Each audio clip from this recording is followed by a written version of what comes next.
India Muslim personal law board की जानिब से जो प्रोटेस्ट कॉल दिया गया था बत्ती गुल का, वो बहुत कामयाब रहा।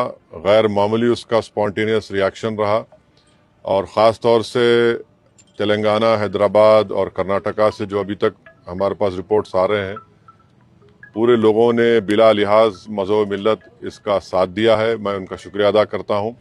और इस प्रोटेस्ट करने का एक ही मकसद है कि हम नरेंद्र मोदी गवर्नमेंट को ये पैगाम देना चाहते हैं, ये मैसेज देना चाहते हैं कि आपने जो वक्फ अमेंडमेंट एक्ट 2025 बनाया है, वो वक्फ बोर्ड के मफाद में नहीं है। वो वक्फ बोर्ड को बर्बाद करता है, वक्फ की प्रॉपर्टीज़ को ख़त्म करता है और ना उससे कोई रेवेन्यू में इजाफा होने वाला है। तो ये हमारा प्रोटेस्ट इसीलिए था और क्योंकि जो कानून बनाया गया वो अनकॉन्स्टिट्यूशनल है, हमारे संविधान के फंडामेंटल राइट्स के आर्टिकल 14, 15, 25, 26 और 29 का ग्रेव वायलेशन है। इसीलिए ये प्रोटेस्ट कॉल दिया गया है। आइंदा एक दो हफ्ते के बाद ह्यूमन चेन का भी प्रोटेस्ट होगा, राउंड टेबल कॉन्फ्रेंस होंगी। तो ये हमारा प्रोटेस्ट उस वक्त तक चलता रहेगा जब तक नरेंद्र मोदी की हुकूमत इस बिल को वापस नहीं लेगी। मैं आप तमाम का शुक्रिया अदा करता हूं जिन्होंने इस बत्ती गुल प्रोग्राम में हिस्सा लिया।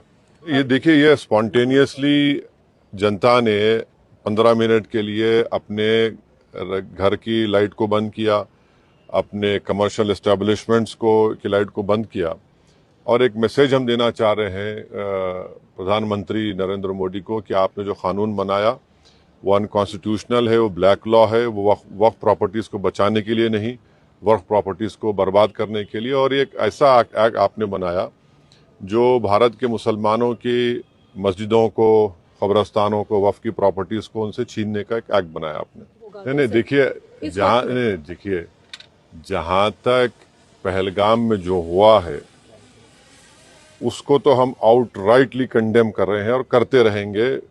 और हमने उस टेररिस्ट एक्ट को जिम्मेदार पाकिस्तान की इस्टेब्लिशमेंट, पाकिस्तान की सरकार को खड़ाया है और उन्हीं की पूरी सरपरस्ती में, उन्हीं की तायद, उन्हीं के सपोर्ट और फाइनेंशियल सपोर्ट से, मिलिट्री ट्रेनिंग से वो आतंकवादी पाकिस्तान से बॉर्डर क्रॉस करके पहलगाम तक आए और वहाँ पर उन्होंने 26 टूरिस्ट को जान ली। और सबसे अफसोसनाक और सबसे तकलीफदेह बात यह है कि उन्होंने उनकी फैमिलीज़ के सामने ख़वातीन को, महिलाओं को, बच्चों को अलग किया और मर्द लोगों को एक जगह खड़ा करके उनका रिलीजन पूछकर, जो हिंदू थे, उनको गोली मारी।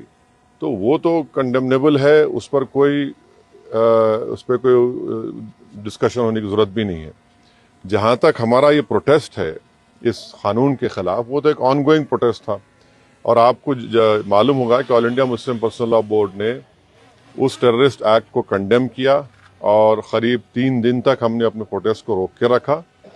तो ये पहले से तयशुदा प्रोग्राम है। जहाँ तक देश की अखंडता, देश की इंटीग्रिटी की बात आएगी, उसमें तो कोई कॉम्प्रोमाइज़ नहीं हो सकता। All India Muslim personal law board का प्रोग्राम है कि नेक्स्ट मंथ मई में ऐसे ही एक टाइम पर दिन में एक ह्यूमन चेन बनाई जाएगी इस वक्फ अमेंडमेंट एक्ट के खिलाफ और फिर राउंड टेबल कॉन्फ्रेंसेस भी होंगी। तो बकरीद से पहले 6 जून तक ये प्रोटेस्ट प्रोग्राम चलेगा। बाद का program all India Muslim personal law board तय